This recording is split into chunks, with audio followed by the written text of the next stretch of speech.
ఎవరి కోసం పనిచేస్తున్నారు? ఎవరిని గెలిపించడానికి డమ్మీ అభ్యర్థులు దించుతున్నారు? తెలంగాణలో నేతల కామెంట్స్ చూస్తే ఇలాగే ఉన్నాయి. బీజేపీని గెలిపించడానికి కాంగ్రెస్ డమ్మీ అభ్యర్థులు పెట్టిందని హరీష్ రావు అంటే కాదు మీరే పెట్టారంటున్నారు సీఎం రేవంత్ రెడ్డి.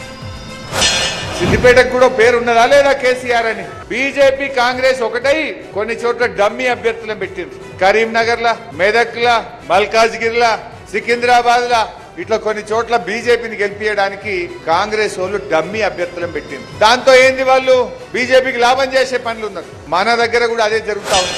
ఇవాళ సిట్టింగ్ ఎంపీ మొన్నటి వరకు 7 వాళ్ళ చేతుల్లో ఎమ్మెల్యేలు ఉండే, ఒక్కడు కూడా ఊర్లలోకి వస్తలేడు, ఒక్కడు కూడా కారుకు ఓటు అడుగుతలేడు. అంటే ఆ పార్టీ చచ్చిందా లేకపోతే వీళ్ళు వదిలేసిందా అని నేను అడుగుతాను. మోడీకి తాకట్టు పెట్టింది. నాకు తెలుసు కేసీఆర్ బిడ్డ బెయిల్ కోసం ఇవాళ కాంగ్రెస్ ను ఓడించడం కోసం నరేంద్ర మోడీతో చీకటి ఒప్పందంలో భాగంగా మహబూబ్ నగర్, చేవెళ్ల, మల్కాజ్గిరి ఏడాదిగా ప్రయత్నించిన సంతానం కలగలేదా? నోవా ఐవీఎఫ్ లో ఫెర్టిలిటీ ఎక్స్పర్ట్స్ ను కలవండి.